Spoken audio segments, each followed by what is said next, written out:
ಕನ್ನಡಿಗರಿಗೆಲ್ಲ ಈ ಕನ್ನಡಿಗನ ನಮಸ್ಕಾರ. ನಾನು ರಾಘವೇಂದ್ರ ಹೆಗಡೆ. ಹುಟ್ಟಿದ್ದು ಕರಾವಳಿಯಲ್ಲಿ, ಬೆಳೆದದ್ದು ಕರ್ನಾಟಕ ಸರ್ಕಾರದ ಆಶ್ರಮ ಶಾಲೆಯಲ್ಲಿ. 10ನೇ ತರಗತಿ ಓದಿ ವೈಯಕ್ತಿಕ ಜೀವನಕ್ಕಾಗಿ ಮುಂಬೈಗೆ ಬಂದಿದ್ದೀನಿ. ಮುಂಬೈಯಲ್ಲಿ ಹೋಟೆಲ್ ಕಾರ್ಮಿಕನಾಗಿ, ವೇಟರ್ ಆಗಿ, ಆಟೋ ಡ್ರೈವರ್ ಆಗಿ, ಚಿತ್ರರಂಗದ ಸಹ ಸಂಕಲನಕಾರನಾಗಿ, ಸಹ ನಿರ್ದೇಶಕನಾಗಿ, ಟಿ ವಿ ಇಂಡಸ್ಟ್ರಿಯ ಅತಿ ದೊಡ್ಡ ಪೋಸ್ಟ್ ಪ್ರೊಡಕ್ಷನ್ ಹೌಸ್ RH ಎಂಟರ್ಟೈನ್ಮೆಂಟ್ನ ಓನರ್ ಆಗಿ ಸೆಟಲ್ ಆದಮೇಲೆ ನಾನೊಬ್ಬ ನಿರ್ಮಾಪಕನಾಗಬೇಕು, ನಾನೊಬ್ಬ ನಿರ್ದೇಶಕನಾಗಬೇಕು ಅಂತ ಆಲೋಚನೆ ಮಾಡಿದಾಗ ನನ್ನ ಮನಸ್ಸಿಗೆ ಮೊದಲನೇ ಬಾರಿ ಬಂದದ್ದು ನನ್ನ ತಾಯ್ನಾಡು ಕನ್ನಡ. ಆಮೇಲೆ ನಾನು ಕನ್ನಡದ super star challenging star Darshan ಅವ್ರನ್ನ ಭೇಟಿ ಮಾಡಿ ಅವರು ನನ್ನ ನನಸು ಆಗುವ ಹಾಗೆ ಒಂದು ಜಗ್ಗುದ ಚಿತ್ರ ರೆಡಿ ಮಾಡಿ ಕೊಟ್ಟರು. ಚಿತ್ರ ರಿಲೀಸ್ ಆಯಿತು. ಕನ್ನಡದ ಜನ ಅದನ್ನು ಸೂಪರ್ ಹಿಟ್ ಮಾಡಿದರು.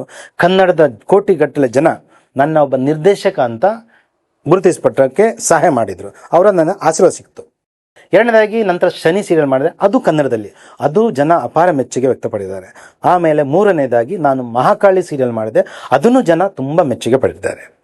ಆಮೇಲೆ ಎರಡನೇ ಚಿತ್ರ ಮಾಡಬೇಕು ಅಂತ ಧ್ರುವ ಸರ್ಜರಿಗೆ ಹಣ ಕೊಟ್ಟು ಕತೆ ಎಲ್ಲ ಓಕೆ ಆಗಿ, ಕೆಲವೊಂದು ಕಥೆಯಲ್ಲಿ ಕರೆಕ್ಷನ್ ಇತ್ತು, ಅವ್ರದ್ದು ಇಂಟರ್ವ್ಯೂ ತನಕ ಓಕೆ, ಇಂಟರ್ವ್ಯೂನ ಕರೆಕ್ಷನ್ ಮಾಡಿ ಇದೆಲ್ಲ ನಡೀತಿತ್ತು. ಆವಾಗ ಧ್ರುವ ಸರ್ಜ್ ಅವರು ಹೇಳ್ತಾರೆ, ರಘು ನನಗೆ ಕೇಳಿ ಮುಗಿಸ್ಬೇಕು, ಒಂದು ಕಮಿಟ್ಮೆಂಟ್ ಇದೆ, ನೆಕ್ಸ್ಟ್ ಮಾಡೋಣ. ನಾನೆಂದರೆ ಓಕೆ ಸರ್. ಆವಾಗ ಮುಗಿತಾ ಒಂದು 8 ವರ್ಷ ವೇಸ್ಟ್ ಆಯಿತು. ಓಕೆ, 8 ವರ್ಷ ಆದಮೇಲೆ ಒಂದು ದಿನ ಅಮರನ್ ಅಂತ ತಮಿಳ್ ಪಿಕ್ಚರ್ ರಿಲೀಸ್ ಆಗುತ್ತೆ. ಅವ್ರು ಹೇಳಿದ್ರು, ರಘು ನಮ್ಮ IMS ಸೋಲ್ಜರ್ನ 60-70% ಅಮರಲ್ಲಿ ಬಂದಿದೆ. ನಾನು ಓಕೆ ಸರ್, ಈಗ ಅದನ್ನು ಕ್ಯಾನ್ಸಲ್ ಮಾಡೋಣ. ಮತ್ತು ಅವರೇ ಒಂದು ರೈಟರ್ ಕೊಟ್ಟರು, ಕತೆ ಎಲ್ಲ ಬರೆದಾಯಿತು, ಓಕೆನೂ ಆಯಿತು. ಅದು ಕನ್ನಡದಲ್ಲಿ ಇದೆ ಬೋನಸ್ ಸ್ಕ್ರಿಪ್ಟ್. ಆವಾಗ ಏನಾಯ್ತಂದರೆ 4 ಫೆಬ್ರವರಿ 2025 ಧ್ರುವ ಸರ್ಜಾ ನನಗೆ ಹೇಳ್ತಾರೆ, ಒಂದು ಸಲ ನಾವು 4 ಸೀಸನ್ ಹೋಟ್ಲಲ್ಲಿ ಬೆಂಗಳೂರಲ್ಲಿ ಸಿಗೋಣ. ಆವಾಗ ಅರ್ಜುನ್ ಸರ್ಜರು ಬಂದಿದ್ದರು, ಧ್ರುವ ಸರ್ಜಾ ಸರ್ ಇದ್ದರು. ರಘು ನೀನು ಯಾವ ಮಟ್ಟಕ್ಕೆ ಪಿಕ್ಚರ್ ಮಾಡ್ತೀರಾ? ನಾನು ಹೇಳಿದೆ, ಸರ್ ಚಿತ್ರರಂಗಿಗೆ ಏನು ಬೇಕಂದು ಮಾಡ್ತೀನಿ. ಇಲ್ಲ ನೀವು ಕನ್ನಡ ಸಿನಿಮಾ ಮಾಡ್ತೀರಾ ಅಥವಾ ಪ್ಯಾನ್ ಇಂಡಿಯಾ ಮಾಡ್ತೀರಾ? ನಾನು ಸರ್ ಕನ್ನಡ ಪಿಕ್ಚರ್ ಮಾಡ್ತೀನಿ, ಪ್ಯಾನ್ ಇಂಡಿಯಾ ಮಾಡೋದು ಬೇಡ ಸರ್, ತುಂಬ ಖರ್ಚಾಗುತ್ತೆ, ವೇಸ್ಟ್ ಆಗುತ್ತೆ ಅಂತ ನಾನು ಹೇಳಿದೆ. ಆವಾಗ ಇಲ್ಲ ರಘು, ಮುಂಬೈ ಈಗ ನಾವು ಮಾರ್ಟಿನ್ ಮಾಡಿದ್ದೀವಿ, ದೊಡ್ಡ ಲೆವೆಲ್ ಮಾಡಿದ್ದೀವಿ, ಪ್ಯಾನ್ ಇಂಡಿಯಾ ಮಾಡಿದ್ದೀವಿ, KD ದೊಡ್ಡ ಲೆವೆಲ್ ಬರ್ತಾ ಇದೆ, ಇನ್ನೊಂದು ಮುಂಬೈ ಪ್ರೊಡ್ಯೂಸರ್ಗೆ ನಾನು ಡೇಟ್ ಕೊಟ್ಟಿದ್ದೇನೆ, ಅದು ದೊಡ್ಡ ಲೆವೆಲ್ ಮಾಡ್ತಾ ಇದ್ದಾರೆ, ಆ ನಂತರ ನೀವು ಮಾಡಿ ಅಂತ ಹೇಳಿದರು. ಆವಾಗ ನಾನು ಹೇಳಿದೆ, ಸರ್ 8 ವರ್ಷ ವೇಸ್ಟ್ ಆಯಿತು, ಇನ್ನು ಒಂದು ಪಿಕ್ಚರ್ ಮಾಡೋಕ್ಕೆ ನಿಮಗೆ 4 ವರ್ಷ ಬೇಕು, 8 4 12 ವರ್ಷ. ಈ ಮಧ್ಯ ನನಗೆ ಹೈದರಾಬಾದ್ನ ಒಂದು ಪ್ರೊಡಕ್ಷನ್ ಹೌಸ್ ಇದೆ. ಅವ್ರು ಹೇಳ್ತಾರೆ, ನಿಮ್ಮ ಮುಂಚೆ ನಾನು ಹಣ ಕೊಟ್ಟಿದ್ದೀನಿ, ಪೀಪಲ್ಸ್ ಮೆಂಡಿ ಅಂತ ಕಂಪನಿ ಹೆಸರು. ಅವರೊಂದು ನೋಟಿಸ್ ಕಳಿಸ್ತಾರೆ, ನೀವು ಪಿಕ್ಚರ್ ಮಾಡಬಾರ್ದು, ನಮ್ಮ ಪಿಕ್ಚರ್ ಮುಗಿಯೋ ತನಕ ನೀವು ಪಿಕ್ಚರ್ ಮಾಡುವಂಗಿಲ್ಲ. ಆವಾಗ ನಾನು ಕ್ಯಾಲ್ಕುಲೇಷನ್ ಮಾಡಿದೆ, 4 ವರ್ಷ ಅಂದರೆ 12, ಇನ್ನೊಂದು 3 ವರ್ಷ, 15-16 ವರ್ಷ ವೇಸ್ಟು. ಅದಕ್ಕೆ ನಾನು ಅವರಿಗೆ ಆ್ಯಸ್ ಪರ್ ಲಾ ನಾನು ಅವರಿಗೆ ಕೋರ್ಟ್ ನೋಟ್ ಕಳಿಸಿದೆ, ಸರ್ ನನ್ನ ಹಣ ರಿಟರ್ನ್ ಕೊಡಿ, ನಾನೇನು ಎಕ್ಸ್ಟ್ರಾ ಹಣ ಕೇಳ್ತಾ ಇಲ್ಲ, ಏನು ಎಗ್ರಿಮೆಂಟಲ್ಲಿ ಬರೆದಿದೆ ಆ ಎಗ್ರಿಮೆಂಟು ಬೇಕಾದ್ರೆ ನಾನು ಮಾಧ್ಯಮದಲ್ಲಿ ಕೊಡೋಕ್ಕೆ ಸಿದ್ಧ, ಅದರಲ್ಲಿ ಬರೆದಿದೆ, ಆ ಪ್ರಕಾರ ನಾನು ಹಣದ ಕೇಳ್ತೇನೆ. ನಾನು ಎಕ್ಸ್ಟ್ರಾ ಹಣ, ಈಗ ಅವರು ಅಶ್ವಿನಿಗೆ ಸಾಧ್ಯ ಇದೆಲ್ಲ ಗೊತ್ತಿಲ್ಲ, ನಮ್ಮ ಮತ್ತು ಧ್ರುವ ಸರ್ಜಾ ನಡುವೆ ಏನು ಮಾತಾಗಿದೆ ಅಂತ. ಅಶ್ವಿನಿ ಅವರು 2025 15 ಜೂನ್ ನಂತರ ನನಗೆ ಪರಿಚಯ, ಅದರ ಮುಂಚೆ ಅವರ ಸಂಭಾಷಣೆ ಯಾವಾಗೂ ಆಗಿಲ್ಲ. ನಾನು ಏನು ಮಾತುಕತಿದ್ರು ಧ್ರುವ ಸರ್ಜಾ ಅಂತಲೇ ಮಾತಾಡ್ತಿದ್ದೆ. ಅವ್ರು ಹೇಳ್ತಿದ್ರು, ಕೊಡ್ತೇನೆ ರಘು, ಆಗುತ್ತೆ. ಇವಾಗ ನಾನು ಡೇಟ್ ಪೋಸ್ಟ್ಪೋಂಡ್ ಆದಾಗ ನಾನು ಇನ್ನು ವೆಯ್ಟ್ ಮಾಡೋದು ಒಳ್ಳೆಯದಲ್ಲ, ಅದಕ್ಕೆ ನಾನು ನೋಟಿಸ್ ಕಳಿಸಿದ್ದೇನೆ. ಆವಾಗ ನೋಟಿಸ್ ಕಳಿಸಿದ ಮೇಲೆ ಈಗ ಏನಾಗಿದೆ, ನನ್ನ ಇವರೆಲ್ಲ ಕನ್ನಡ ವಿರೋಧಿ ಅಂತ ಹೇಳಕ್ಕೆ ಶುರು ಮಾಡಿದ್ದಾರೆ. ನಾನು ಕನ್ನಡ ವಿರೋಧಿ ಅಲ್ಲ. ಅವ್ರು ಹೇಳ್ತಾರೆ ತಮಿಳ್ ಪಿಕ್ಚರ್ ಮಾಡಬೇಕು, ತೆಲುಗು ಪಿಕ್ಚರ್ ಮಾಡಬೇಕು ಅಂತ ಹೇಳ್ತಾರೆ. ತೆಲುಗು ಚಿತ್ರ ಮಾಡೋದಾದರೆ ನಾನು ಕನ್ನಡ ಆ್ಯಕ್ಟರ್ನ ಯಾಕೆ ಸೈನ್ ಮಾಡ್ತೀನಿ, ತೆಲುಗು ಆ್ಯಕ್ಟರ್ನ ಸೈನ್ ಮಾಡ್ತೀನಿ ಅಲ್ವಾ? ಅದಕ್ಕೆ ಅದಲ್ಲದೆ ಒಂದು ಅಗ್ರಿಮೆಂಟ್ ಇದೆ, ನಂದು ಧ್ರುವ ಸರ್ಜಾರ ಮಧ್ಯೆ ಒಂದು ಅಗ್ರಿಮೆಂಟ್ ಇದೆ. ಆ ಅಗ್ರಿಮೆಂಟಲ್ಲಿ ಕಂಪ್ಲೀಟಾಗಿ ಬರೆದಿದೆ, IMS ಸೋಲ್ಜರ್ ಕನ್ನಡ ಚಿತ್ರ ಅಂತ ಕ್ಲಿಯರಾಗಿ ಬರೆದಿದೆ. ಅದರಲ್ಲಿ ಎಲ್ಲೂ ತೆಲುಗು ಮೆನ್ಷನ್ ಮಾಡಿಲ್ಲ.